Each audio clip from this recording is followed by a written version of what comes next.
Good evening and welcome to another edition of Betters Network Thursday Things.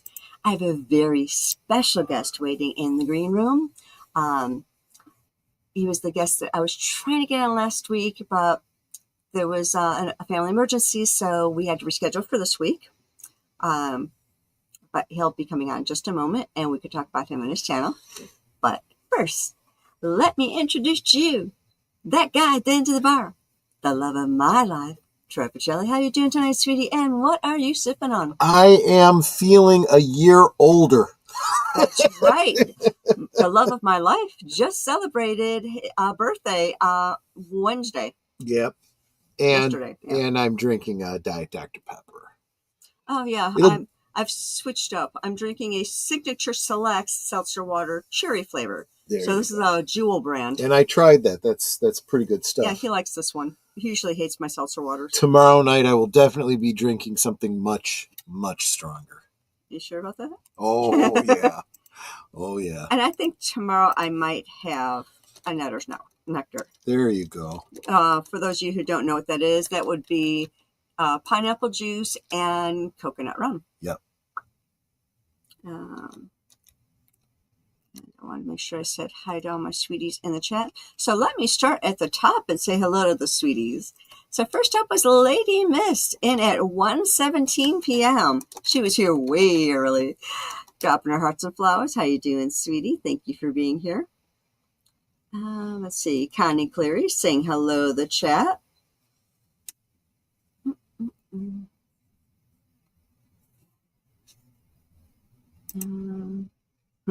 Connie said it was a tired midnight blogger raid, but she's the only one who came over. It was a very small raid. Fair enough. Fair enough. Yeah. Let's see. No, because JPRPH1 came over too. Well, later, but yeah. Yes. Yeah. There's that last call guy flirting with that Netters girl. Yup. And JPRPH1 is here in the chat. Deleted Scenes giving his salute. How you doing, sweetie? So maybe Connie was the scout of that raiding party. Yes. And FKHC 2005, also known as Tim, says family is more important. Exactly. Absolutely. That's what we're always saying. Family is important. And he also said happy birthday to you, Troy. Thank you so much, my friend. We also have Samuel Proctor saying happy belated birthday. Hail, Samuel Proctor. Good to see you, my friend. Yes, we are going to party up tomorrow night for sure. Been looking forward to it. Yeah. It's like, yeah, but we're not getting your cake until Saturday. Well, I don't know. I might run out tomorrow and maybe get the cake and some cannoli. And maybe get some something for dinner. That would be nice. Yeah, you pick what you want for dinner because it's your birthday thing. See, my husband's Italian, so he likes cannoli cake. So we decided that we're going to go to the Italian bakery. We're going to get some cannoli cake slices, get some cannolis. Yep. Yep. And Connie Cleary has been a member for 2 months. Oh, thank you, Connie. Thank you, sweetie. Ever faithful. Yes. I think I got everybody in the chat, unless my chat jumped and I missed somebody. If I did miss you, please let me know. Because, of course, I don't want to miss saying hello to any of my sweeties. Just wanted to make sure. Last comments. Okay. Our very special guest, LeftEye E.G.O. He has a really wonderful channel. He speaks on all types of topics. He likes action figures, comics. He reviews horror movies. He does a podcast with his wife every week. Sounds like my kind of guy.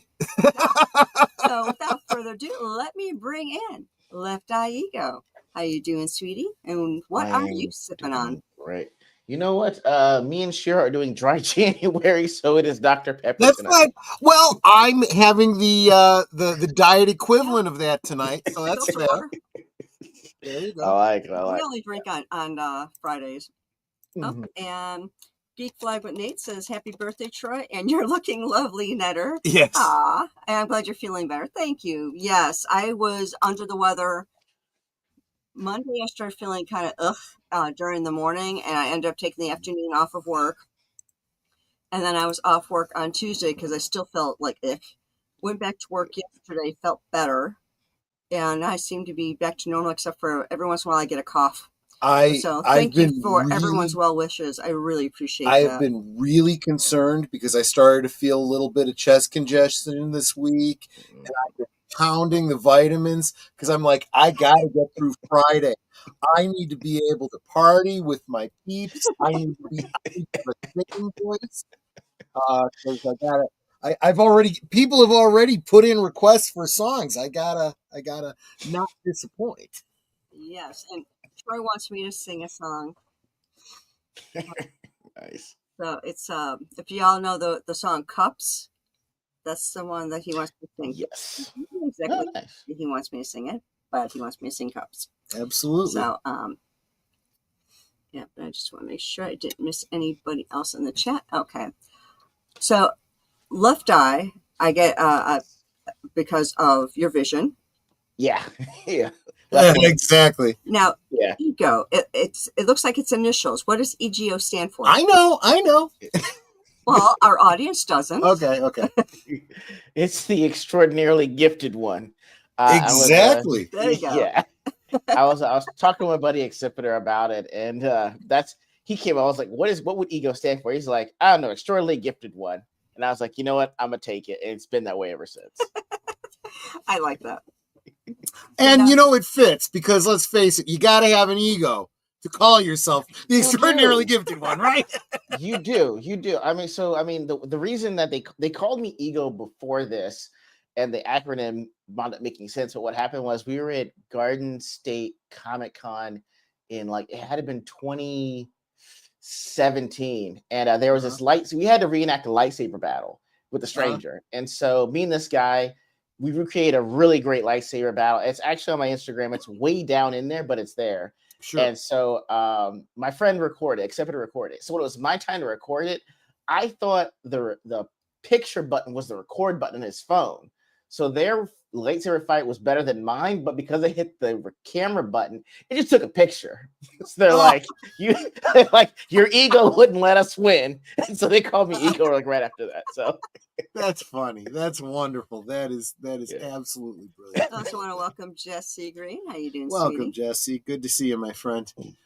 And definitely check out, pinned to the top, of course, is a link to his channel.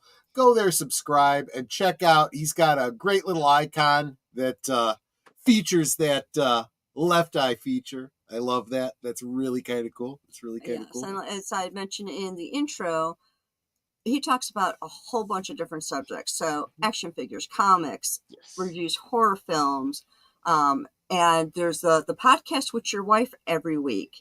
So that is ordinary couple centric, isn't it? Like relationships and all that mostly. Yeah, I mean it's every other Sunday at 5 or 6 p.m. Central. We usually alternate between them, but we just talk about the ordinary gains you make in life in general, especially married life, and basically how crazy dating has gotten since we got out of it. And it's just watching it like a reality TV show and saying these things are crazy, but focus on the ordinary gains you make in life. They're the ones that make the biggest differences. And I don't know if that was actually her idea, the entire thing. Oh, like the how long have you been married? Concept. We got married April 30th of 2021. So we actually got newlyweds. Yeah. We're trying to figure out a list of. I'm trying to think of writing a list of things you can say when you're married under 5 years versus over 5 years, so I know what to say and what not. We've been married 33 years this August. Yeah, exactly. I'm gonna talk to you guys about the list then. Yeah. A lot of people, when you tell people how long you've been married, and I think people have the impression that we're happily married.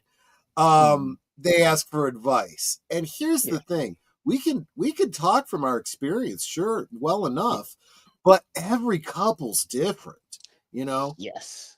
when people say, communication is key, that's true. But what that means for you and your wife and what that means for me and my wife might be very, very different, right?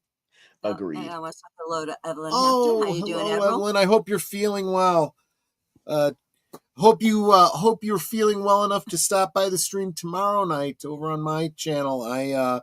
I'm celebrating my birthday again. And we Another have year. to get her a fruitcake.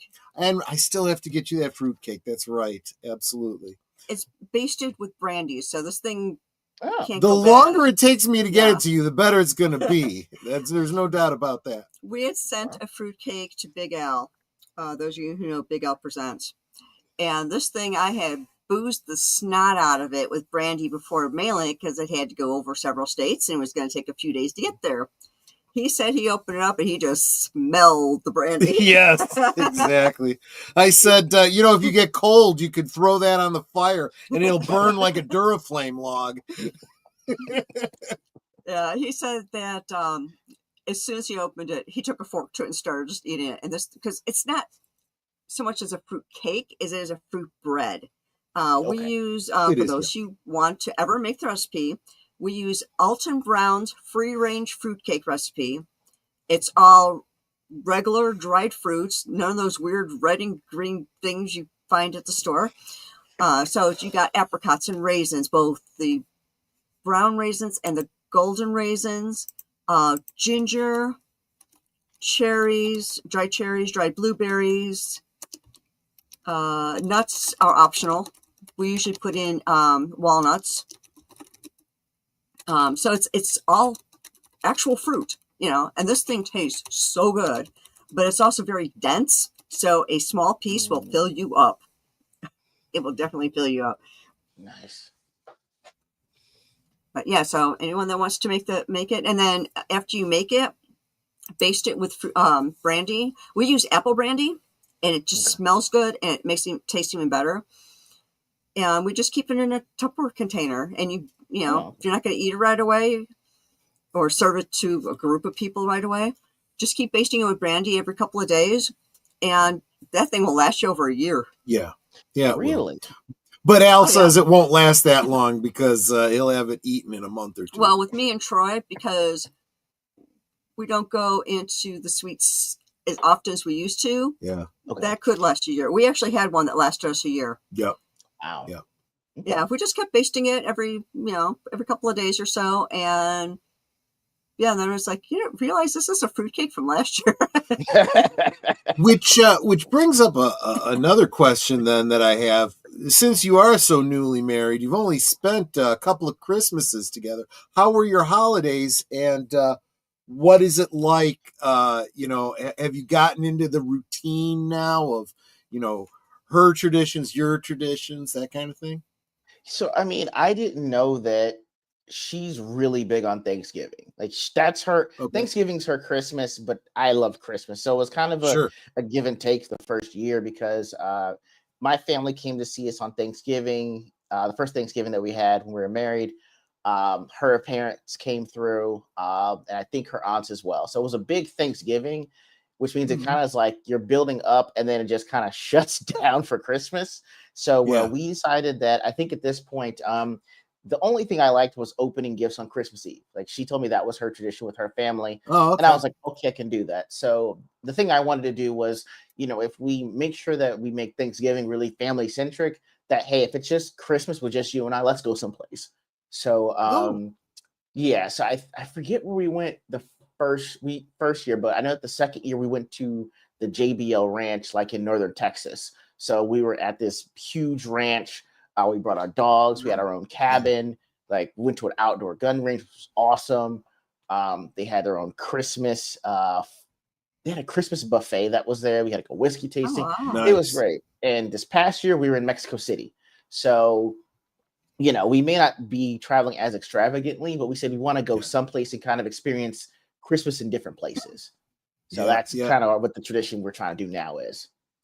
I highly recommend, if you ever get a chance, you around Christmas time or even later, as long as it's good in the wintertime. There's a lot of resorts that they have up here in the Midwest, Wisconsin area, for example, that there's a Lake Delavan that has, I know at least one or two really good resorts there. They don't have, I mean, they're great in the wintertime, but they're really more for people that want to go out boating in the summertime. So in the wintertime, what's really nice is you go up, you sit by the fire, you have your drinks, whatnot. You can go out in the snow, on their balcony and whatnot. Just if you picture, like, if you remember some of the think of White Christmas, the resort, just like that. That's what we're looking for. Yeah. Because it's kind of like Christmas was like 70 degrees in San Antonio. So it's not cold. I mean, people put out their lights and they celebrate, but I mean, where we are, Dia de los Muertos is a huge thing, and they go harder for Fiesta, which is in March. That's pretty much our Mardi Gras for like 2 weeks. So wow. Oh my, it's literally called an open invitation to a DUI around here. But I mean, it's a fun part. It's a fun time to party. But we want to actually go to a place where we can actually go to a Christmas village, maybe see some reindeer, like some actual snow. Like that's what we would look for. I think for reindeer, you got to get up like, geez, I think Canada? You got caribou, in Canada or something. I mean, I don't know of anything down here. I'll consider it. But you said Lake Devlin in Wisconsin? Lake Devlin. You know what? After the stream, I'll send you a link. Cool. Thank you. I appreciate it. Yeah, that's where we're looking for stuff like that. Now, I had been listening to your channel to get a feel for you before having you on, and I heard talk about a whole bunch of different things. But you told a story that it was just like, I love the story. And I learned sign language because of it. Well, I learned something in sign language because of it. Please tell everyone the bacon story. Okay, so when Shira and I were first dating, I told her that I told her two things. Like, hey, I don't see so well. I'm blind in my right eye, and I don't hear so well either. So our first date, I literally brought out a cane so she would know, like, hey, I don't see so well. Hey, I don't hear so well. So after a few months of dating, we go to this diner, and I'm really focusing on the menu and trying to hear what the waitress is saying. But she's saying, hey, all right. I said, hey, in my mind, I'm saying, hey, I want like the sandwich, and I want to add bacon as well. So she said what I thought was, hey, what do you want with your sandwich? So I look her dead in the eye and say, bacon. And so she looks at my wife. My wife looks at me. She said, honey, she asked, what did you want to drink with that? And you said bacon. I said, oh, I like water. So I told her that one of the first signs that I ever learned when I was in sign language class, because I have a doctorate in audiology, which is for hearing and balance disorders. So we had to take a sign language course. So the sign language for bacon is this. So we made a pact after that if ever I didn't understand what someone was saying or I needed help, I would just make this sign, bacon. So we now know that. Awesome. Bacon. Bacon. We still laugh about it to this day, but that's our international sign. If I don't understand what's happening, I just do bacon. I'm lost. I don't follow it. Please help. I know Troy's going to be doing that now. He's not going to understand something or whatever. He'll just go like this, and I'll be like, oh, okay, what do you need help with? I mean, it's either that or, I'm asking for bacon. That's entirely possible, too. True. It's equally likely, yes. Yes. For people that want to know, the actual sign for help is you do this. If you bring it back to yourself, you're saying help me. And if you're putting it towards someone else, you're saying help you. So if someone says help me, help you, that's how you do it. But for us, around a house, it's bacon. I love that. So do you have an eclectic interest? Like I said, I was listening to a bunch of your videos while I was at work. So, catching all these different bits. And you're talking about action figures. You talk about comic. Now, my husband is a big Star Wars fan. Okay. In fact, if you tune into his channel tomorrow and he still has the figures up behind him, Yeah. he has made a few of the ones he has behind. I see. You made at least three of those. I've You made I made a lot of them. All of the card backs I made myself. But he can't see so I have right now. about 10 figures behind me. I'm working on at least 15 figures that are all branded as Star Wars holiday special figures. Okay. There was a line of holiday special figures that Kenner was going to put out in conjunction with the Star Wars holiday special. It was the Chewbacca's family, and they had prototypes made up, and then they didn't put them out because the show didn't do well. Okay. The one figure they did put out, however, was Boba Fett. Originally, he was going to be branded as, as seen in the holiday special, but then they didn't, and then they just put him on an Empire Strikes Back anyway. card. Okay. So for example, I have a Boba Fett from Pro Custom Figures that is in the color scheme.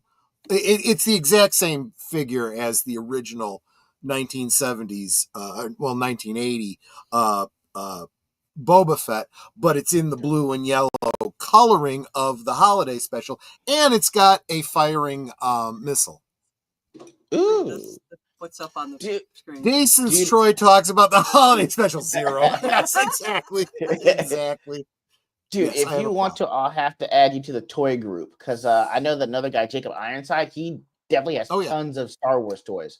So I'm thinking of doing a stream maybe next week for the toys that Santa got us, or if you want to show up the action figures you do have, dude, you're more than welcome to join us.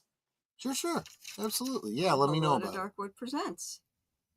Hey, Darkwood. Good to see you, my friend. And just dropped my hi, sweetie, for him there.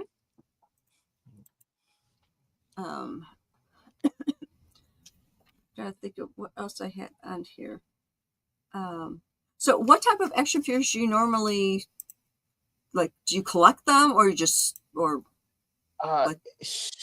are you into?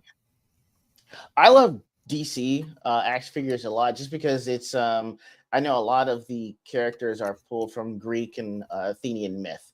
So, Superman's your Heracles, Batman's your Odysseus, Wonder Woman is your, goodness gracious, Athena, and so on and so forth. So, I loved Greek and Athenian mythology when I was young, and I had action figures when I was young, but they're more so wrestlers. So, when I got back into comics, when I was in grad school, I thought it was, hey, you're too old for toys.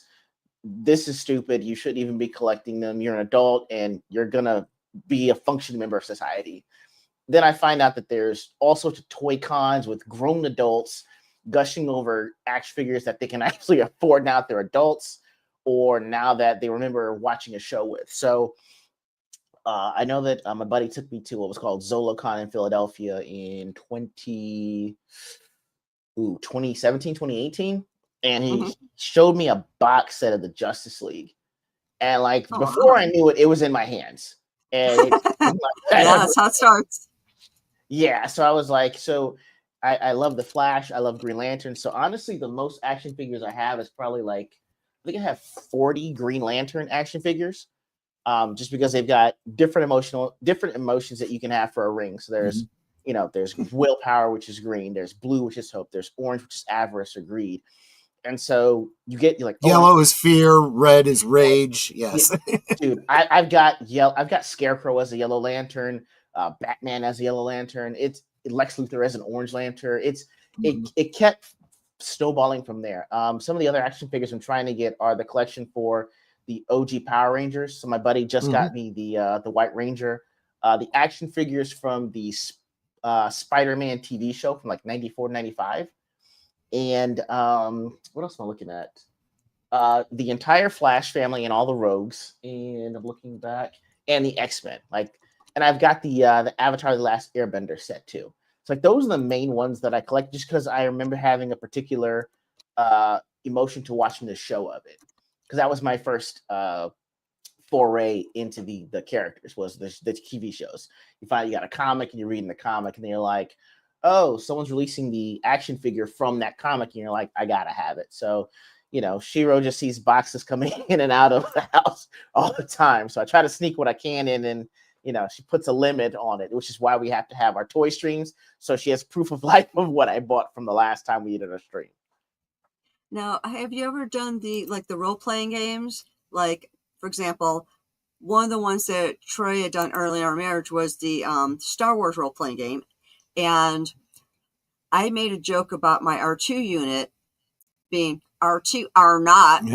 And so he made me are not. Oh, yep. That's awesome. And show him the branding on the top. Yeah, wait, hold on. Dude, you made that? Yeah. You're in there. Can you hit my 3 dots? Because I got the mic is muted over mine. That's so cool. The 3. Oh, so you can go larger. I see. Right. Make me larger. Yes. Okay. So That's it cool. is Star Wars role-playing game. R2 are not. And try not to. There we go. Dude, So mine's it's awesome. black and blue with the silver top.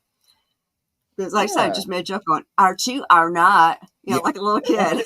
And I even did. You could even see in the name pill. I did it in the style of that Kenner used to do, where they spell it out. Yeah. R2 R0. Yeah. The back with some of the other figures I'm working on. Yeah.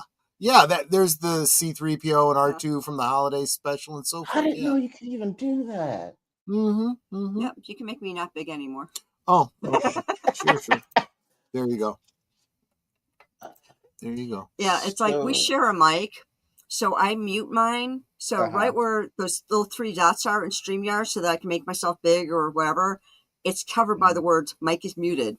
So I can't do it for me. I can do it for everybody else because theirs isn't hidden. Right. Understood. My gateway drug into geek culture. Ooh, Justice League, the animated series, and I'd probably have to go back further and say Bruce Timm's Batman the animated series. That's where it started. I tried watching Superman; it was off and on, but once Justice League came out, I think I was like a freshman or a sophomore in college, and I thought at a certain point you're too old to watch cartoons. Never. Or adult, and that's I didn't know that.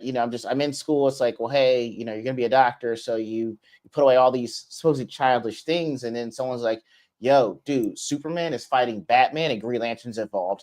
I dropped everything and ran up to see it, and like that, it kind of skyrocketed after that.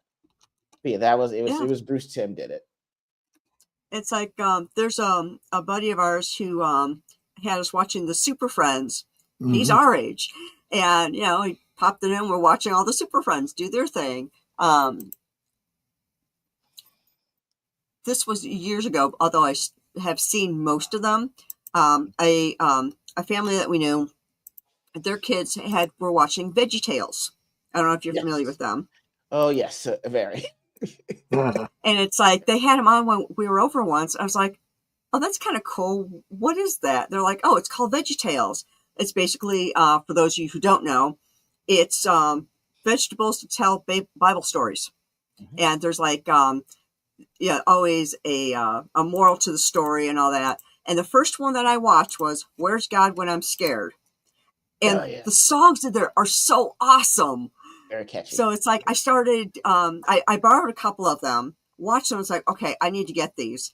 And so I started buying up every VeggieTales that I could find. Mm-hmm. And then when Big Idea got taken over by another company, it's like they really weren't putting anything out. And then it's just kind of dried up and there was nothing. So I'd gotten most of the VeggieTales things, and most of them now are on DVD. So so one of the ones I had on VHS, I managed to get DVD copies of them. And it's just like, I love VeggieTales. I think they're awesome. But yeah, the company that took them over, they weren't as good. And they weren't even doing Cordy at the end. Cordy was sing their, I guess it was her song, and Cordy wasn't singing her song. They would go to the computer and then just pull the Bible verse. It's like, where's the song? You need this Cordy song. You do. You do. I guess they were, as much of the production value went to the stories, it was the songs that got you. I'm upset that I still know keep walking, but you won't knock down our wall for the Walls of Jericho episode. I'm still upset that I know that song, and it's been almost 30. Like I was raised on, hey, no Teenage Mutant Ninja Turtles, here's Bible Man. So that's how it was all of that in my house.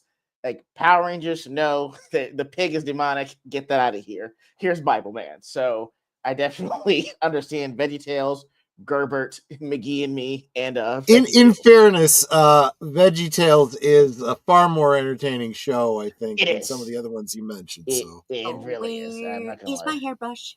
Oh, where yes. is my hairbrush? Oh, where is my hairbrush? Yes. Geek Flag, what Nate wants to know, how old are you? I'm 38, so my birthday is the day after Christmas. So I just turned 38 like a few weeks ago. He's a youngin'. Yeah, right. It's like Troy and I think, are the oldest ones in this group. Probably. Yeah. Well, we're up. I think I'm the oldest in this group. Everyone is here because I know Big Al's around your age. I think he's like 2 years younger than you. He's 2 years younger than me. I think Nate is a year younger than me. So yeah, we're pretty much in the same group. Y'all look 45. I thought that's how old y'all were when I got on here. Well, there you go. I cheat because I started going bald, so I shaved my head, and when you don't have gray hair, but you got a gray beard. Well, that's true. That is true.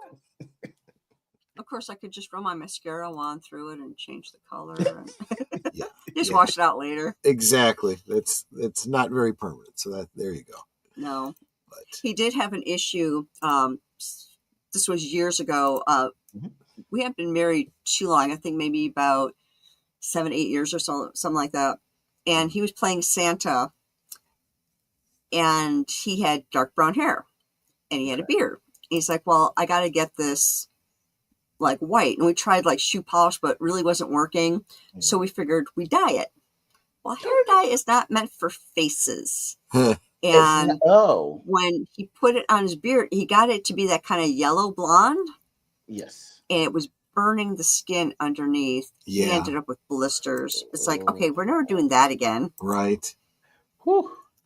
I'm glad. Yeah, it's like I didn't realize that you couldn't use hair dye on beards. I've learned much since then. I really have. Yes. It only takes and since then we became Klingons and everything, so now we know makeup and all that. Yes, exactly. So now, along with the action figures, I'm presuming the comics are along the same kind of line. So the Supermans and all those.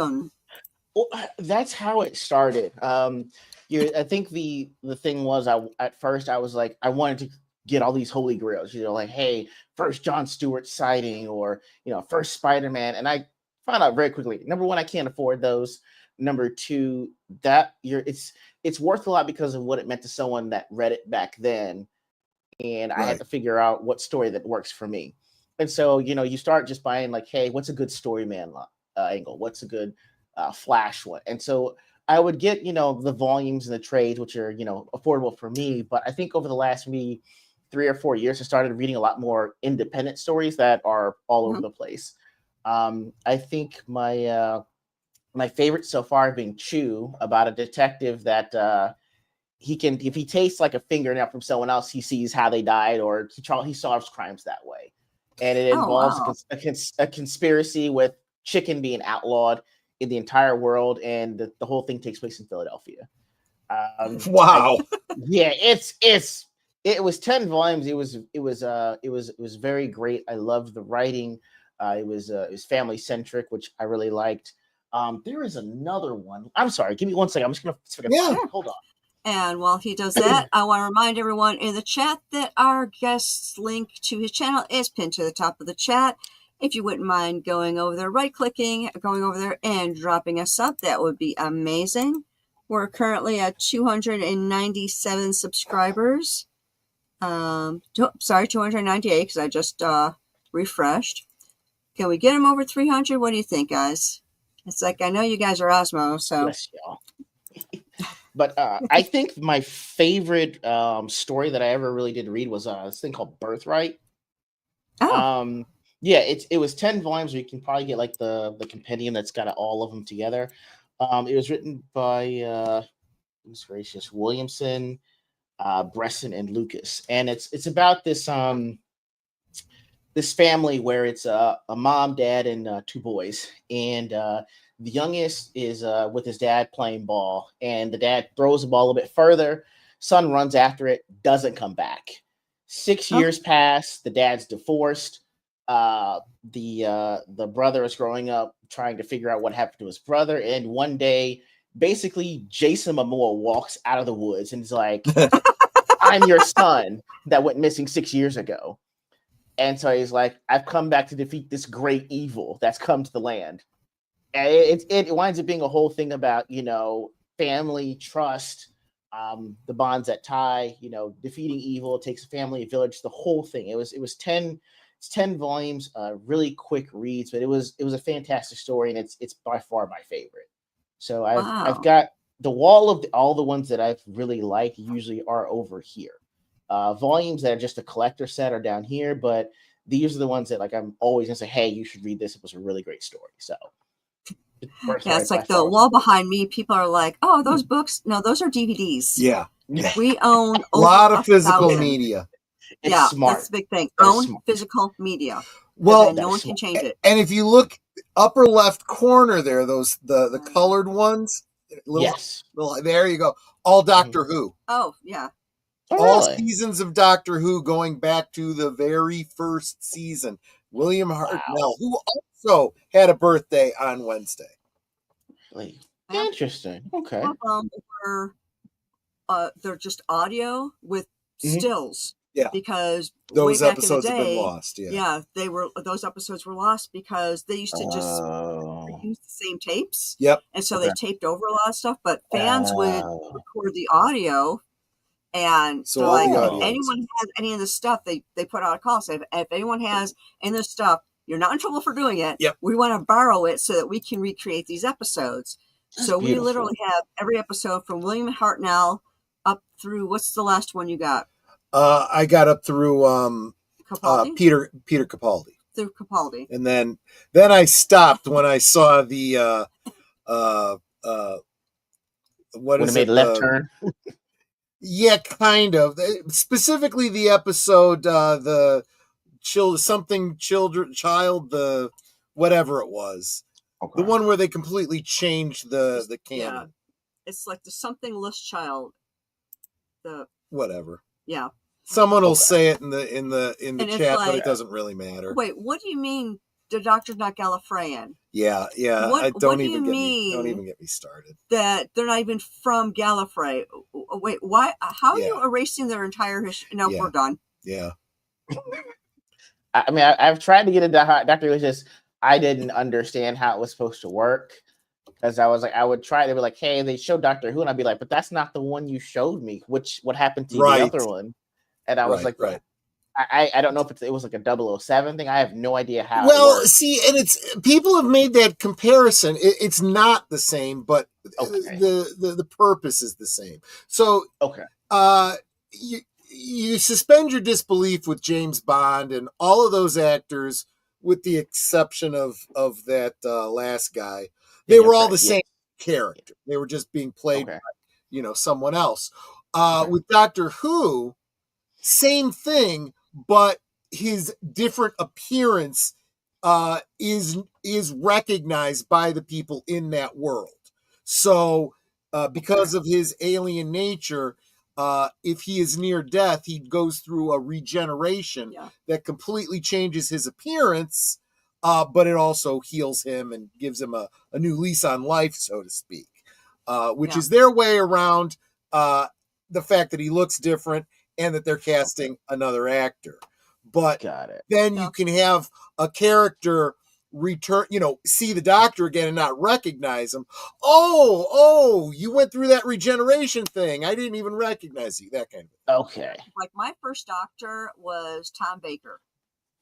Okay. And then I don't know why, but when I was watching Tom Baker, it's like they showed all the Tom Baker episodes, and then they went to the doctors before him instead of the doctors after I can him. tell you And exactly it why. went backwards. I And can, then, but didn't go back as far. Actually, yeah, I'm not sure if it went back to Hartnell or it started before Hartnell and then went before or went after Tom Baker.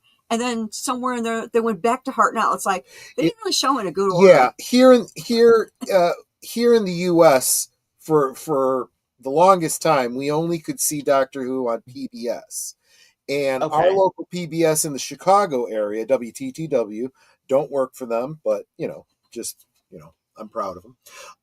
They carried Doctor Who for many years, and when we were getting Tom Baker, we had not yet here in the States gotten Peter Davison yet, Okay. right? Didn't he come after? Yeah, he came after. So when they got to the end of the Tom Baker run, they had to go back and show reruns. That's why. And then by the time they finally got around to it, they were 2 doctors ahead. So it was all kind of.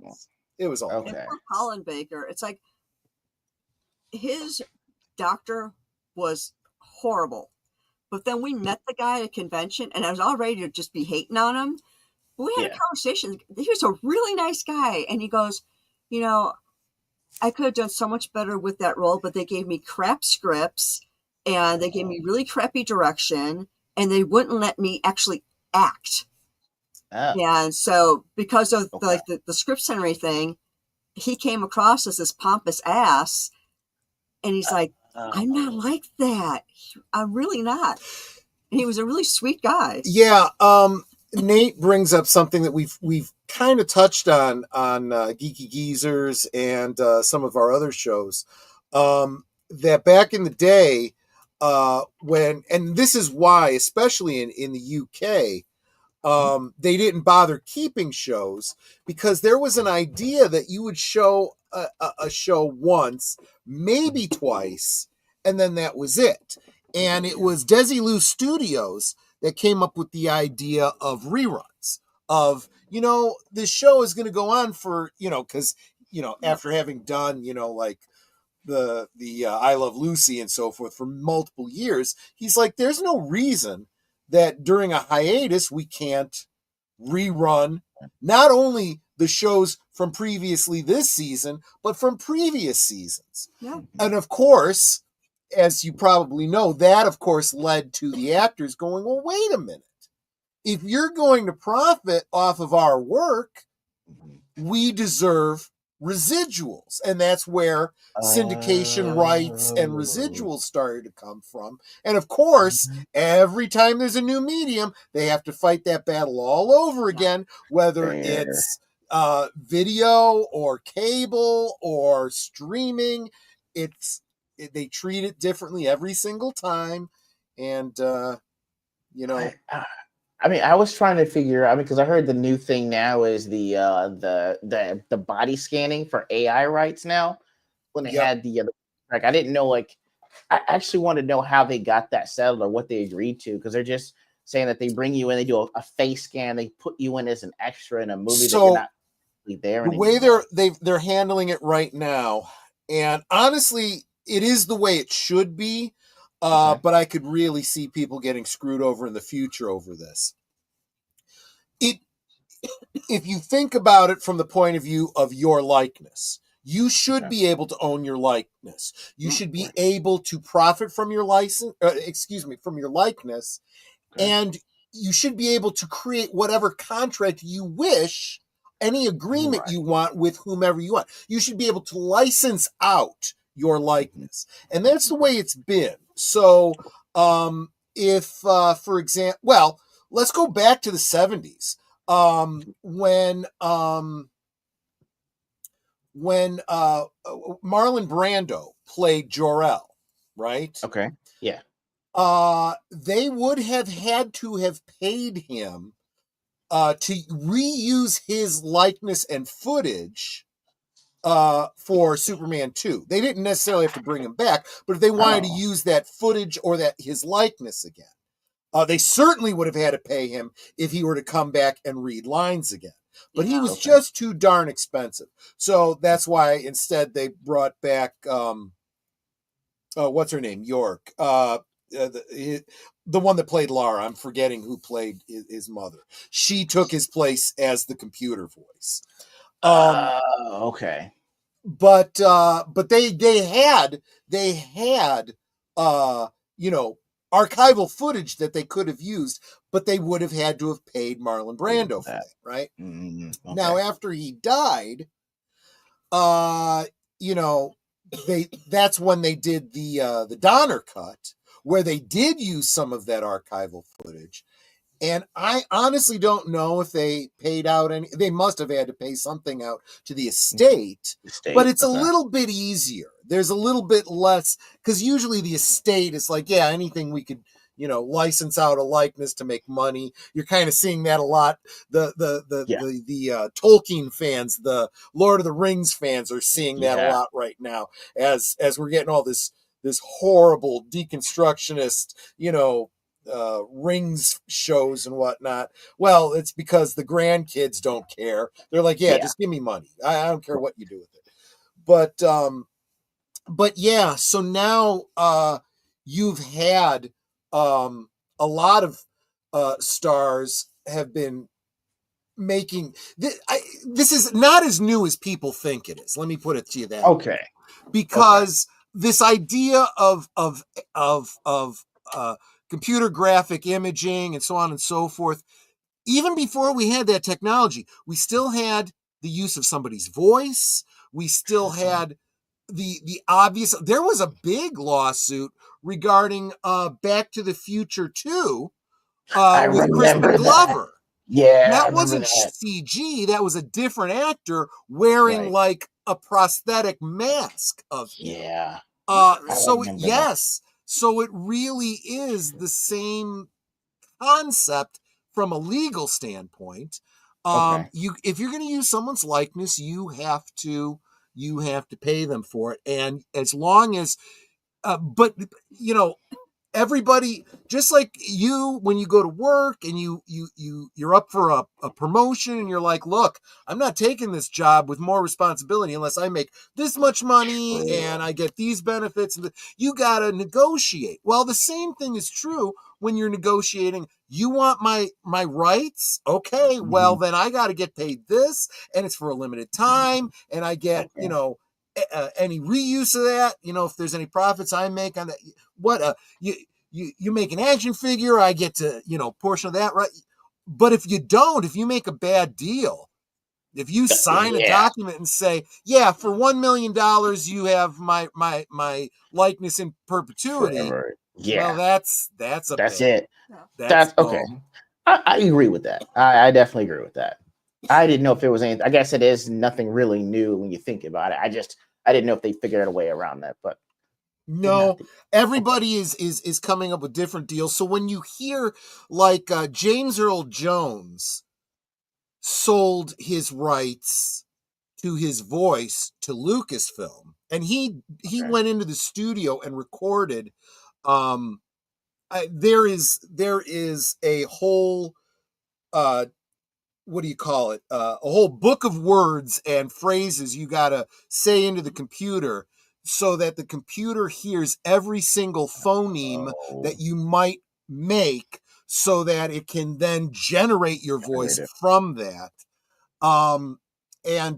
So he did that, but let's face it, he just passed not long ago. He knew he was getting to the end of his life, so he's like, I'm not going to be around to do this anymore. So I'm okay with a lump sum payout and maybe residuals going to my family or whatever. Yeah. And he made a deal that he was happy with, and that's it looks to me like Mark Hamill has done something very similar. And let's face it, he's no spring chicken either. He's certainly not going to be. Did that.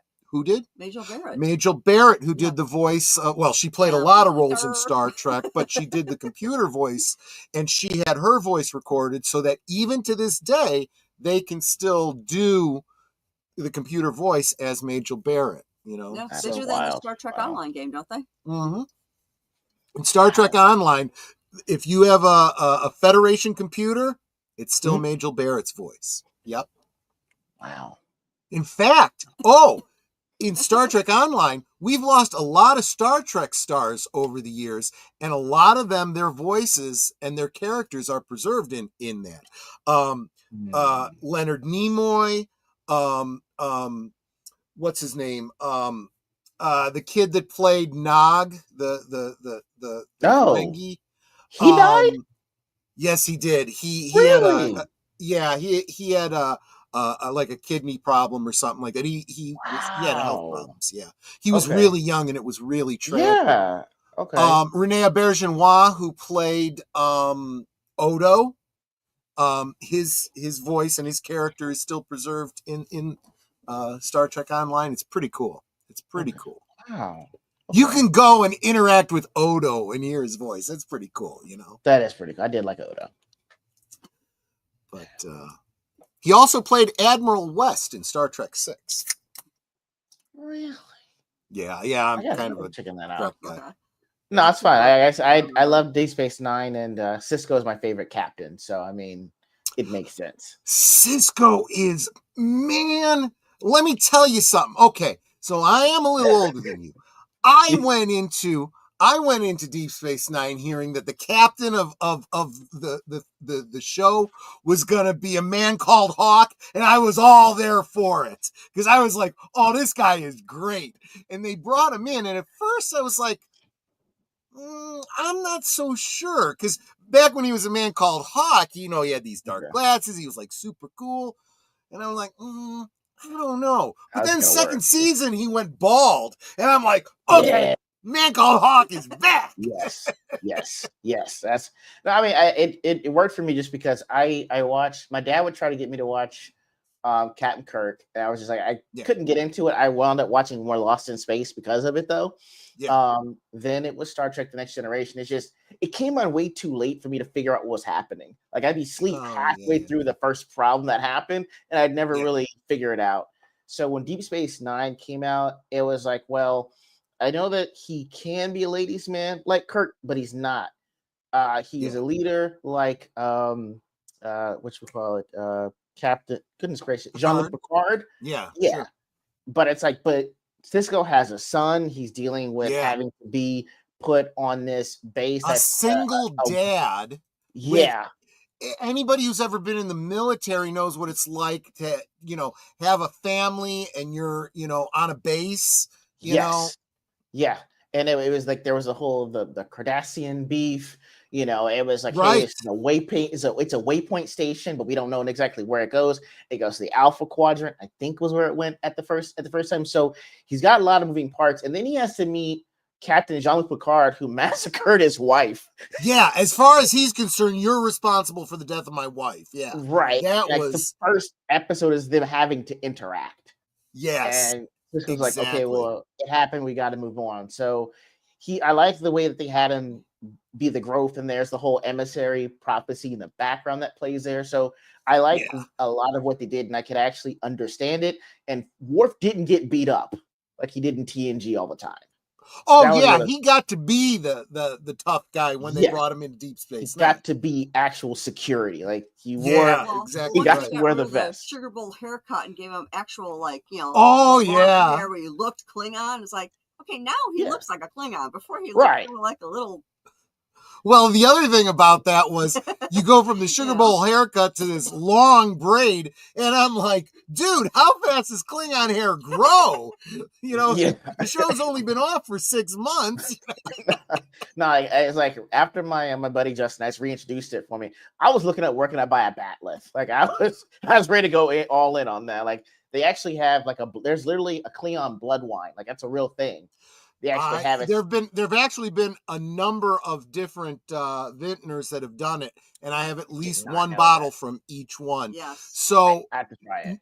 Netter and I went to Las Vegas. Used to have the Star Trek experience, where they literally had a mock-up of Quark's bar, and you could get blood wine. And you could get like a bottle to take home with you. We still have one of those bottles. Awesome. You can now get you can now get it from Star Trek Spirits. Not only do I have the first bottle of, yeah. Not only do I have the first bottle of blood wine that they put out, but I got the 2-bottle commemorative box with the the display box. It opens up. Yep. It's held open by 2 bottles. It's really kind of neat. Yeah. Yeah, we're geeks.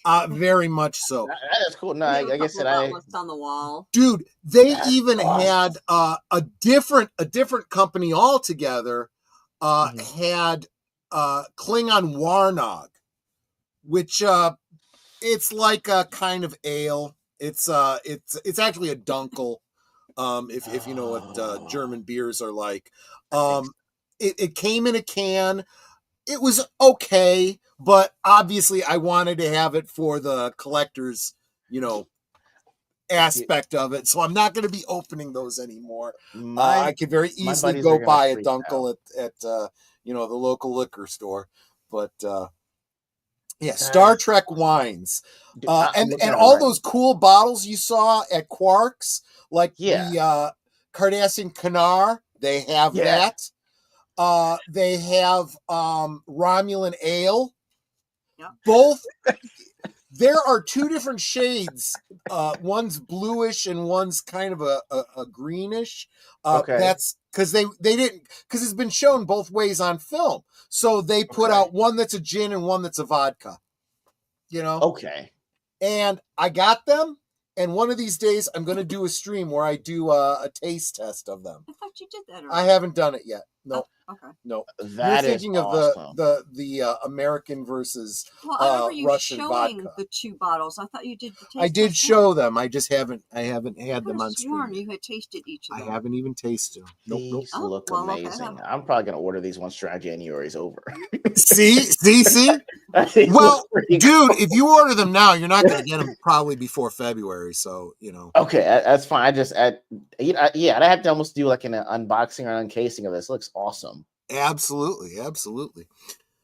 Week's been a little discombobulated. I just got most of my computing stuff reset up. Oh, gosh. Actually unpacked since getting home on Saturday.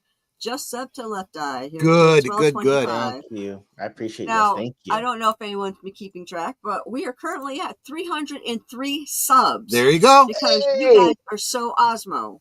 Thank you guys Selby. so He much. finally made it. Thank you.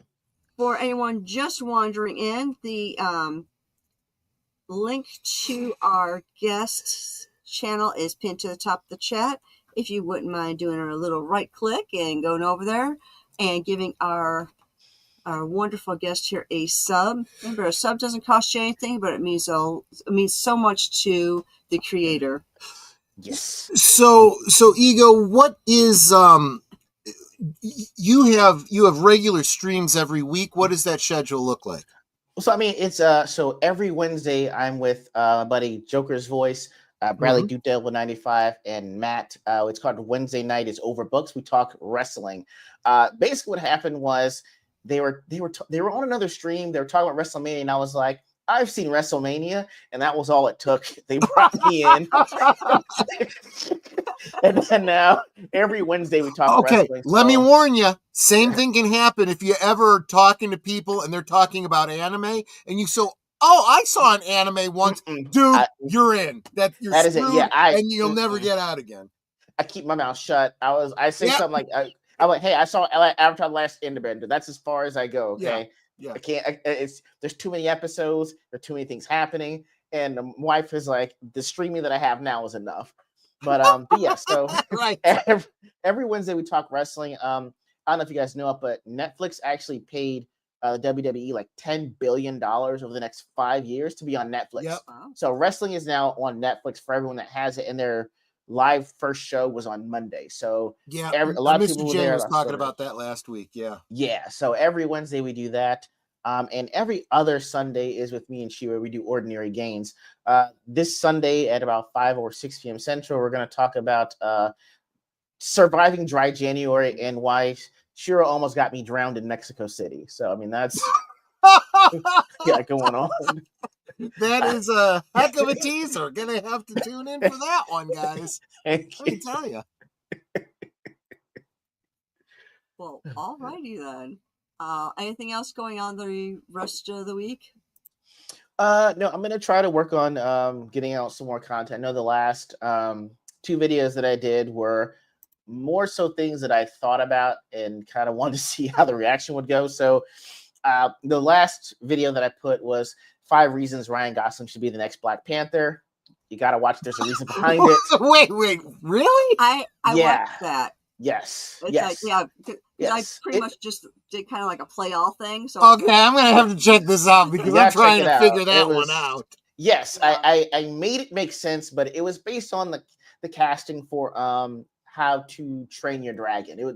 There was a mix up with the live action and people were upset about it. So I made a comment and people didn't take me seriously. So I'm like, here's what I mean by that. And the video that I've really had in my head for years, but I felt bold enough to say now is that there's only one hero in Beauty and the Beast, and it's not Beauty and it's not Belle. So it was I had a beef with this. I mean, I watched the story when I was like 5 or 6, but I was an adult. I'm like, this doesn't make sense at all. There actually is a hero, and I followed each character and was like, this person's awful, this person's trash, but this person's a hero. It's not who you think, but it was the most fun. It was the most research I had to do watching the film to make sure that I got out what I wanted. So I'm gonna try to make more videos like that, just when I feel like it, and it's fun and it's actually engaging, somewhat some tongue in cheek, but kind of serious too. So I mean, in addition to the action figures and the horror movies. So I know that you did an interview with Pops. You guys were talking politics. So if yeah, that's something you're passionate about, yeah, sure, as a politic dude. I am. cool, Yeah. cool. I mean, So it's I like, mean, I would tell. if you ever want to guest on the Talks Politics, sure, as your guy. Yeah, He also cool. is in action figures. Yeah, we're already in other groups. Yeah, so I mean, as far as the politics went, I really didn't pay attention to it or care because I was in school in some form from the age of 4 till like I was 30. So in a Yeah. lot of ways, real world age, I'm technically like 8 years old in real world because the rest of them in school. But I mean, Right. I was working and I was literally a traveling doctor for nursing homes. So I would just go from nursing home to nursing home, do hearing tests, go to the next place, and then around February they're like, "Hey, wear a mask. People are getting sick." And then a week later, the next day I got sick. A week later, my wife got sick, and then 6 weeks after that, they shut my whole job down. So I was out of work for like 10 months, and that's also around the time that me and Shiro got engaged. But because I had so much time just to sit in the apartment that we're in, I started looking and reading and paying attention to things. And so based on that and discussions, like a lot of things happened to me just with reading and what I was seeing that didn't make sense to me. And then it kind of bled into other things. I mean, that's actually how I wound up getting into more of the Second Amendment. That's another stream in itself as well. Yep. But Yep. just that whole 10 months, a lot changed for me when it came to politics and just how you go about your daily life. Certain things that people will tell you in theory do not make sense at all in practice. So, I mean, Yep. you want to talk politics, pull me up. Yeah, that's fine. Absolutely. With me. I have no What I often tell people that say, "Oh, I'm not really interested in politics and whatnot." There is very few things in this world that affect your life more than politics. I mean, everything that we talk, what are they always saying? Politics is downstream from culture. Yes. I mean, yeah. And actually, you could make the argument it's the other way around too. Everything we see happening with our favorite franchises, in geekdom, I'm sorry, but it's politically related. What's happening with your paycheck and your taxation and, the legalities of carrying your pew-pews is all politics. And if you don't know politics, if you don't know civics, if you don't know basic fundamentals of the law, you are at a huge disadvantage for protecting your own rights. Yes, that was and that's, I mean, it's we went in Philly, and even though we're both from Texas, but I mean, that was kind of part of the reason we decided to move back. I mean, my friends are all there, but I mean, there were, like I said, the landscape of Philly was changing around 2020, anyway, and so that led to, like I said, it's if you ever bring me on that, it's a whole discussion itself. I know you guys have the time constraints that you have. I don't want to go over, but yeah, I'd love to come on if you doesn't matter. We've already gone over, but everybody here in the chat knows that if we go over, it's because we're having fun and we're having a conversation or whatever. Cool. I appreciate it. But what's interesting is you brought up 2A. Mm-hmm. Tune into Troy's show tomorrow night. He's going to show you the birthday gift I gave him. Yes, yes, yeah. My wife, you guys are going to get a kick. Oh yeah, I have not mentioned on stream yet what I got, so that's a teaser. Everybody, tune in if you want to see my birthday gift. What time tomorrow? Oh, same time, 9 p.m. Central, 10 p.m. Eastern. You got. I'll be going for some time. Do you have a separate? I do.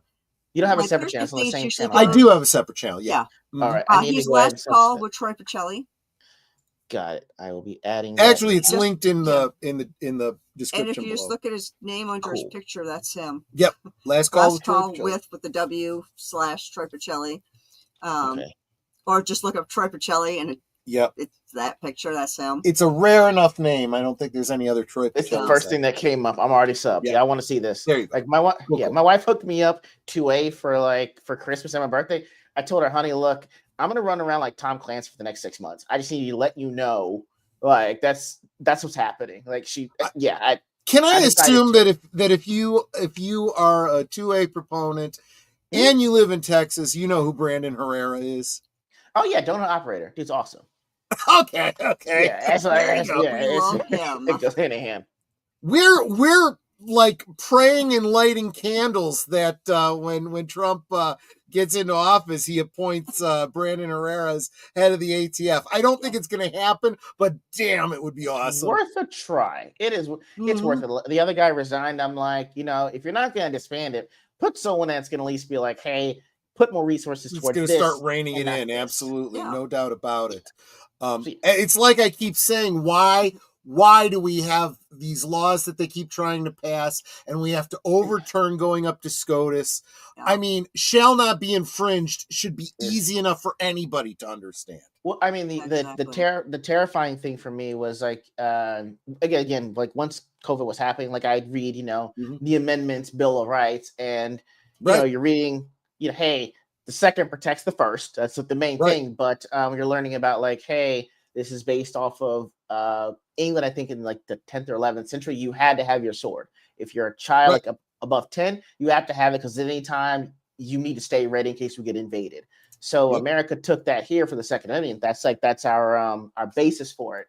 And so Pennsylvania was the first state to have in its constitution about the Second Amendment. So where I lived, which was about 20 minutes northeast of Philly, there's a bridge. And if you go over that bridge, you're in Jersey. And so I was thinking, okay, well, hey, if I go back to work in Jersey, I can hop the bridge.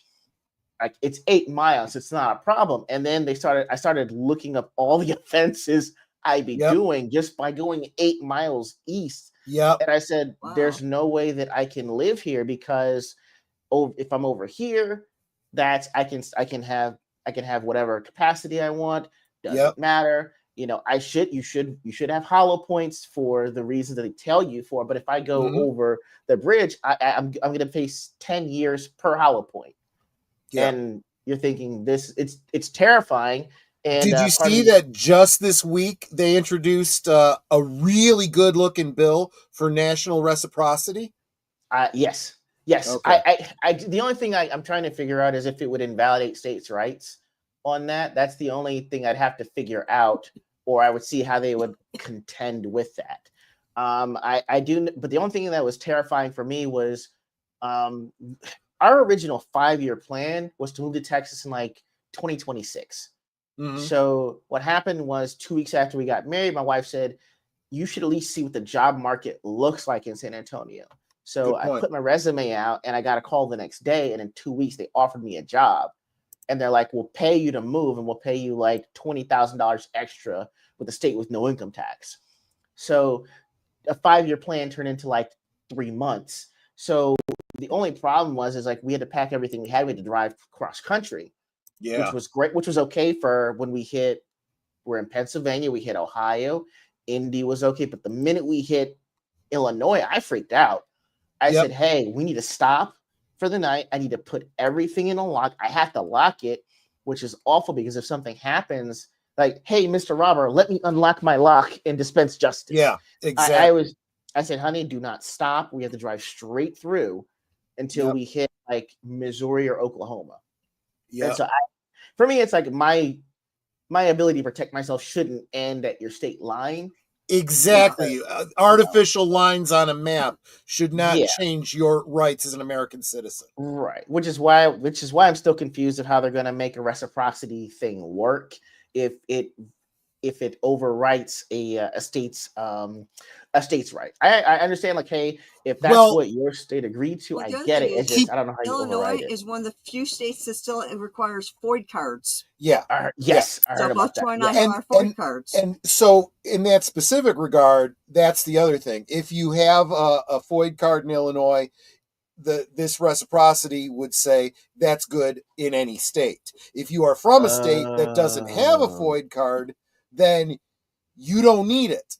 You know, that's just the way it goes. I see. That's how reciprocity is supposed to work. And see, that's another concept in civics that I don't think enough people understand is what reciprocity is. It's just like you said, if you move from one state to another, okay, for example, everybody for a long time was up in arms about gay marriage, right? If you were a guy and you married a guy in San Francisco, how could you then come to Illinois that didn't have gay marriage and have your marriage dissolved because of that? Yeah. You can't do that in a confederated society. Therefore, that's what reciprocity is. It should hold. I get you.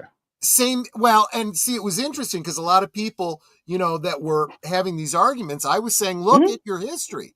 We've had marriage laws who could and couldn't get married before gay marriage. Right. It used to be, there used to be a racial component to it. You couldn't marry from someone of a different race. Once one state said it was okay, well, guess what?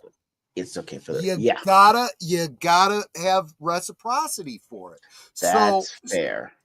And the same is true in a situation like yours, where you're literally moving from one state to another. You legally own certain tools that may not be legal in another state. Well, I'm sorry, I still have to travel through your state to get to where I'm going because I live there. Yeah, and that was the thing. Like, and I was like, I got me and Shiro to get the concealed carry license to carry cards. So I'm like, well, I mean, if you pull me over and you have my license, it's the second thing that pops up. So the police officer, before they even reach the door, know what I've got.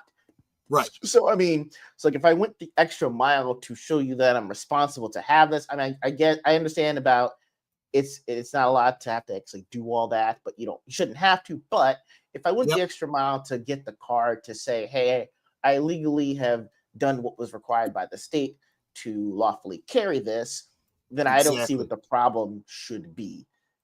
That's the hardest thing. I mean, I know it's, even though we live in Texas, it's very hard to do the whole Texas suppressor law that they got because they told me literally every piece of the machine of the suppressor has to be from Texas, like down to like the nuts and bolts.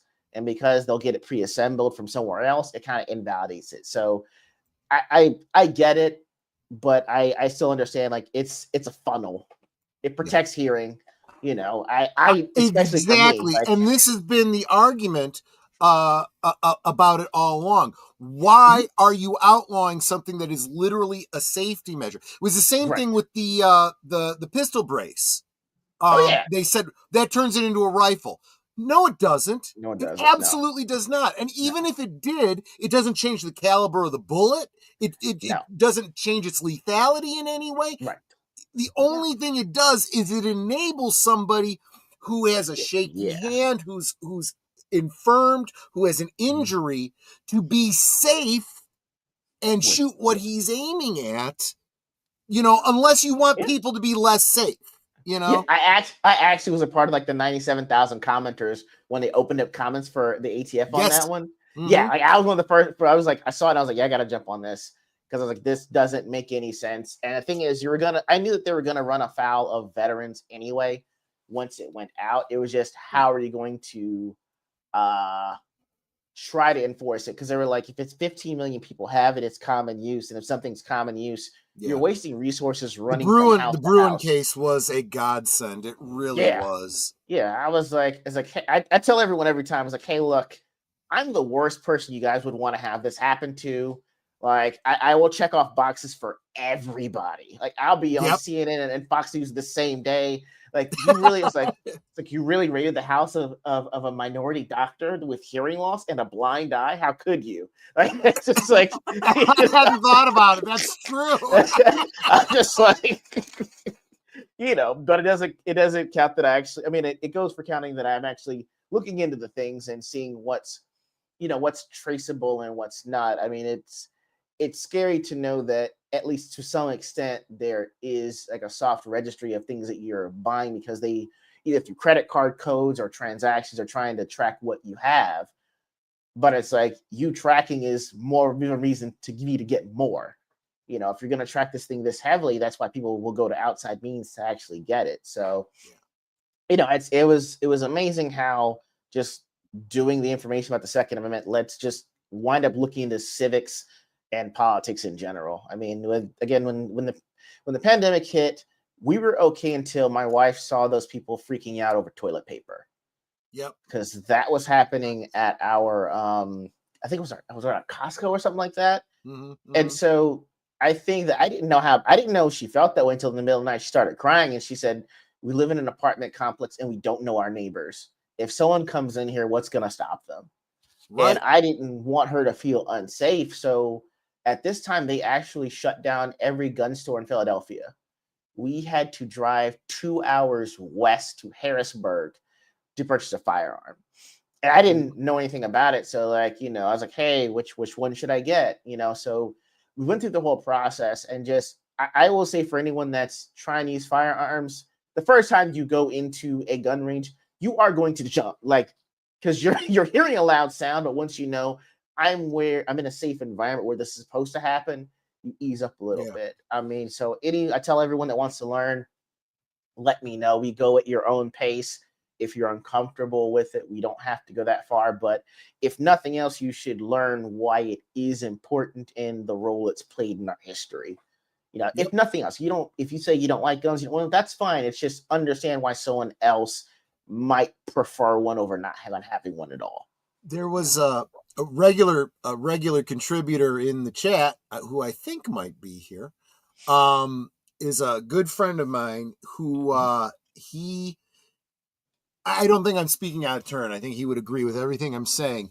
He considered himself to be very, very left, very, very progressive. I didn't see him in the chat at all today. And very, very anti-gun until some things started happening in his neighborhood. And I made a few comments that I'm sure you've heard many gun tubers make before.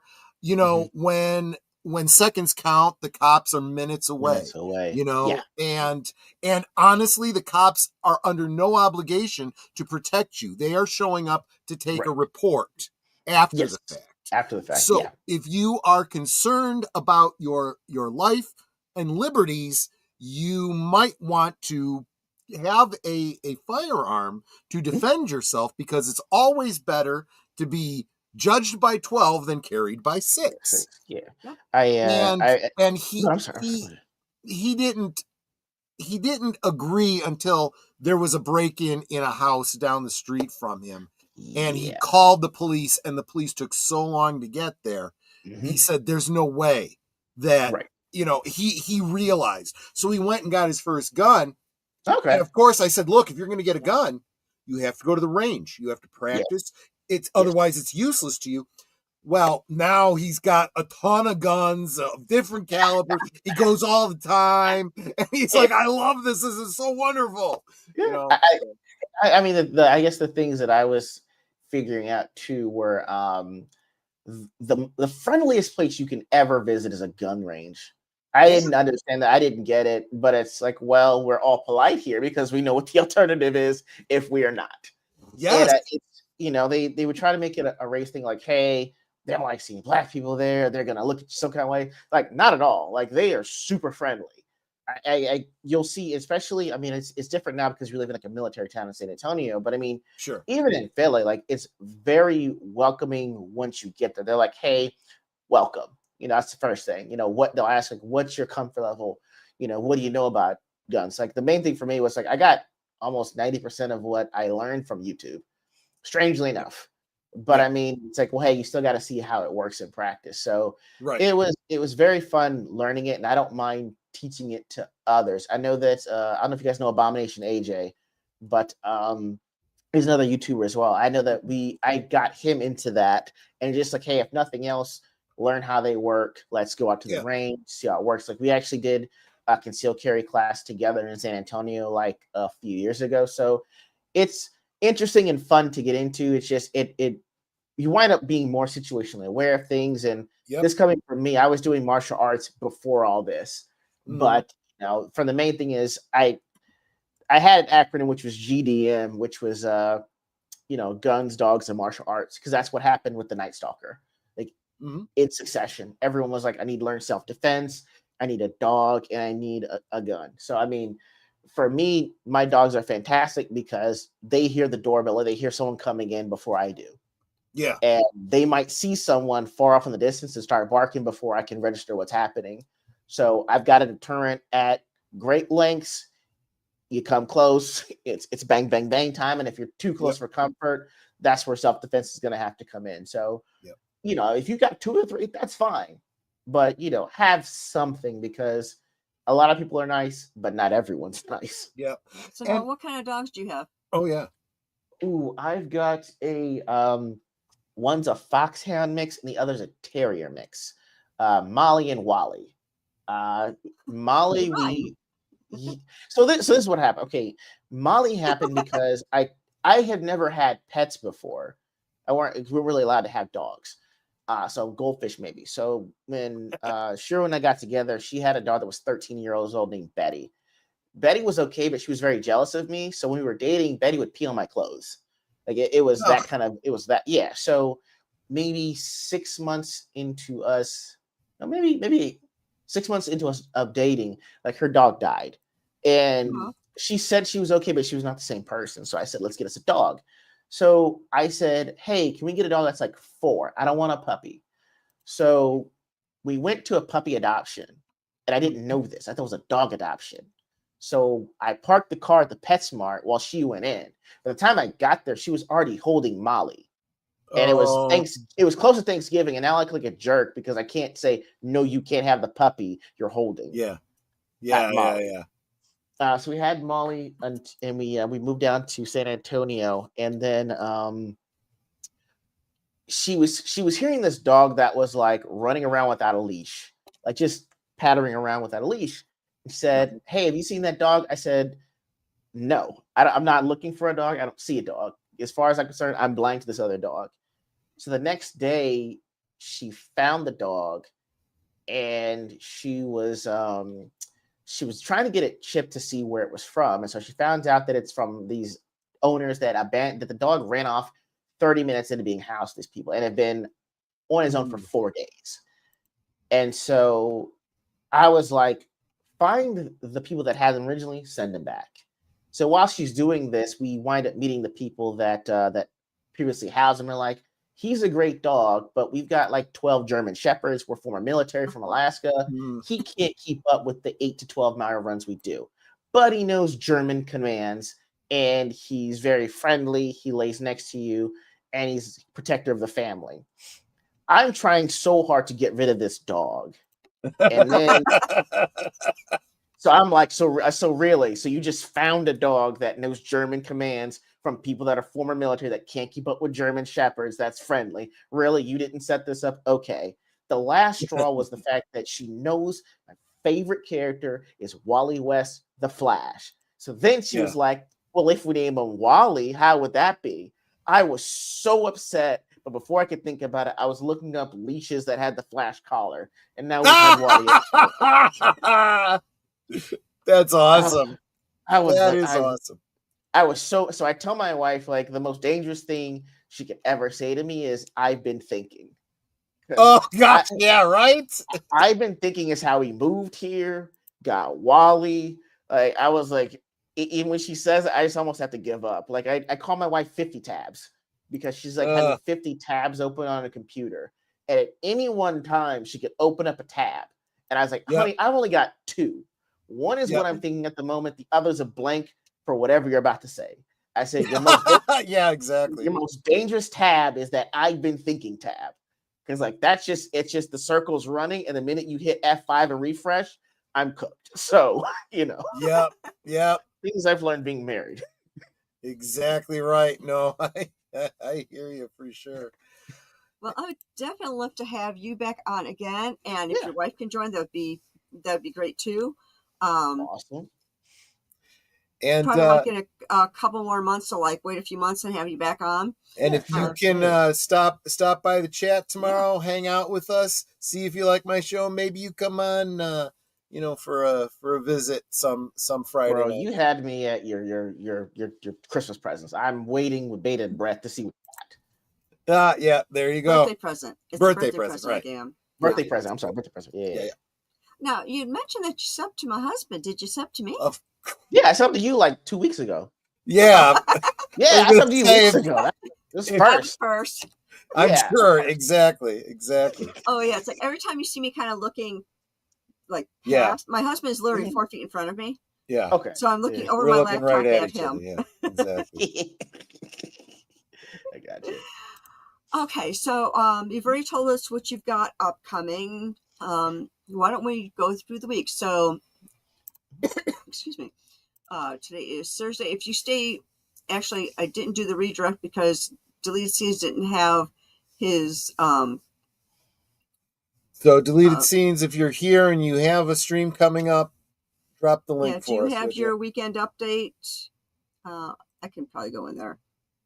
And while I'm looking at that, why don't you walk us through tomorrow? And I'm going to try and do the redirect. Right. So again, tomorrow night, birthday celebration. I am going to not monetize the stream because I know it's going to get hit for copyright. Because I'm going to be singing. Anyone who makes a financial contribution for my birthday and makes a request, I will do a song for you, but I am limiting it to songs by artists who share a birthday with me. So we're looking at Shirley Bassey, we're looking at David Bowie, and we're looking at Elvis Presley. So those are the ones. I might be talked into a few others, and since it is my birthday, I might go off script and do like a Dean Martin song or something like that. He does a good Dean Martin. He really does. I like to think so.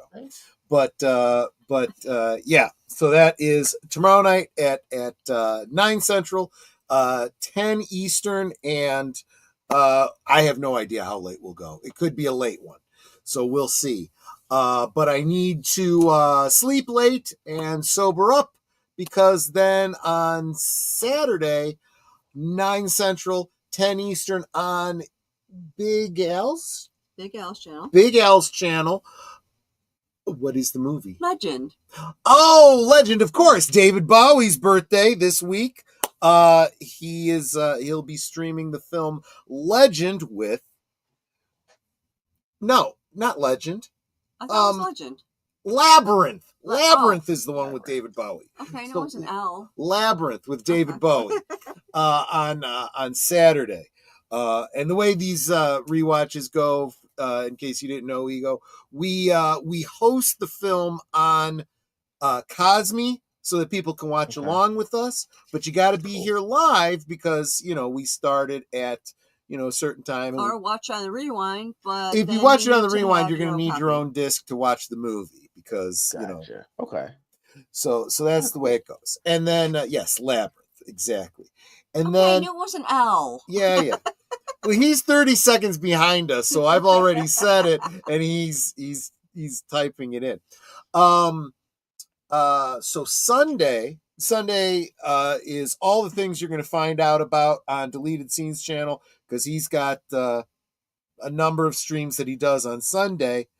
But then 8 o'clock Central, 9 Eastern over on Age of Boomers channel, I will be hanging out with him for Geeky Geezers, where we will talk about the week in geek news, including a lot of gaming news that has come out this week.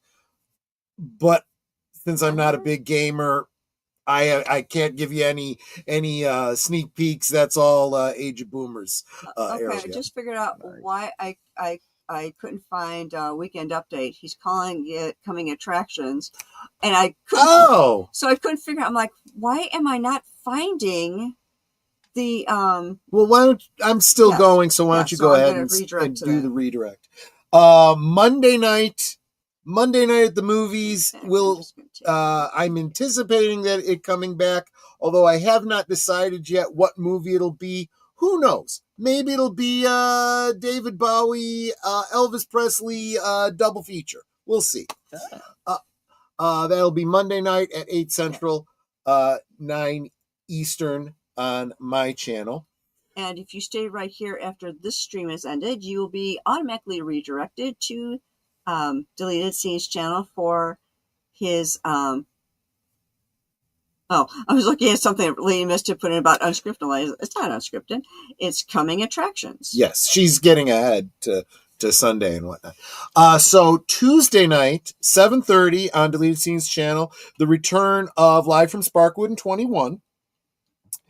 And then immediately after that, which should be right around 9:30 Central, 10 Eastern, we begin season 2 of Blake 7 with the episode Redemption. We will, you guys have been waiting with bated breath on that cliffhanger. Get to see what happens. That's Tuesday. Right. Wednesday, you're going to be with LeftEye E.G.O and Joker Voice and those boys talking wrestling. That's at what time? 9 p.m. Central. 9 p.m. Central. Okay, yeah, standard time. So make sure, but you guys have all subscribed to his channel, so you are already set for that. That brings us to next Thursday. What are we talking about next Thursday, Netter? I don't know, whatever we feel like, because I don't have a guest. Don't have a guest lined up, so we will either get a guest lined up before then, or we will do a channel update, which we were gonna do previously and just hadn't gotten around to doing. So we will do that as well. And that'll bring us back to my next drunk stream on Friday, and get you on my channel after January when you can have a drink with us. Please do. And of course, I want to thank all of my Osmo family. Yep. Because we are up to 306 subs for you. 306 subs. God. There you go. Thank you guys so much. You started off at 294, and now you're at 306. Y'all are awesome, man. Osmo family. Oh, you don't know the story of Osmo. I do not know. I know who that was. Yeah. Years ago, my husband and I belonged to a church that the gentlemen decided they wanted to play basketball. So the wives were going to be cheerleaders. Mm-hmm. Well, one of the wives couldn't spell. And so we went out to do the cheer. You're awesome. AWESOME. You're awesome. Well, she was a little bit louder than the rest of us. And what she said was AWESMOE. You're Osmo? So we decided that Osmo is better than awesome. That actually is Osmo. So my sweeties are Osmo. Osmo. That's Osmos. Y'all are Osmos. Thank you. Thank you guys so much. So yeah, those are all my sweeties there. Do you have any final words for the chat? Thank you guys so much for being supportive and patient with me not being able to be on last week. Yeah. You guys really are Osmo. I don't have any words. I'm thankful for anyone that wants to listen to me talk about what we're talking about. I mean, I had no idea it'd be this much fun just in general with YouTube and streams, let alone people that you find common Right. interest with. Y'all have truly been awesome. Thank you guys so much. There you go. Thank Yeah, you. yeah. That's what I like about doing these, is that we just have fun. It's just friends talking. We're chatting. We're learning more about you and your channel, and and like what got you started and all that, because that's interesting to me. I want to know, how did you start your channel? Why is it about this? Tell me about your family. Tell me about these different things. And I find that people in the chat are interested in those things too, because once you start talking about it, it's like, oh wow, he likes this thing and he likes this thing, and wow, I like those things. And with 306 subscribers now, you're well into the 300. Yep. Dude, we could be looking at 1,000 subscribers by this time next year. That would be fantastic. That's a good start to us. This is a good place to get me started with making way more content and finding a creative lane. And again, thank you guys so much. I really appreciate it. Oh, you're so very welcome. Troy, final words. No, I just wanted to thank E.G.O again for hanging out with us. I think this could be the beginning of a beautiful friendship. Absolutely. And looking forward to hanging out with you on your channel. You come hang out on our channel, and anytime you'd like Troy or I on, or both together, we're happy to do so. I'm going to talk to Shia. We might have to bring you guys on for a couple spotlight. That's one thing. We only got to do it once. We did it once last year, but we didn't get a chance to do it again. So I actually wanted to make sure we talk to couples that have been able to put their gains time in as well, and just compare life at 4 years married versus 33. Like, what is similar, what's different? Like, that's one thing I want to make sure we get back to doing. So I would love to have you guys on as soon as I can talk to her and figure out a schedule for it. I'd like to have you guys on. Oh yeah, great. Absolutely, looking forward to it. Awesome. And of course, y'all know what I always say. We can talk amongst ourselves, and that's all well good and fun. But it's so much more fun when you guys are joining us in the chat and you're dropping the comments, questions, trivia, being goofy, whatever it may be. And it doesn't feel like we're separated by miles or continents in some cases. Hi, Sashi. Yeah. It feels like we're all hanging out in the same room. We're enjoying each other's company. We're having a great time. And you guys, you're not just our friends. You are our family. We love you guys, and we appreciate you so very much. And you could be anywhere right now, and you're here. And that's so encouraging. And not just to those of us on the panel, but to all of you in the chat. You encourage one another just by being here. I know that I love seeing you in each of our streams, and if I don't see you, I miss you. Hi, Dead Man Walking 55. We're just ending, so you'll have to rewind. And watch it. And I need to get you back on Thursday Things again too. So I'll connect with you on Twitter. Yep. But you guys are always so encouraging and so supportive.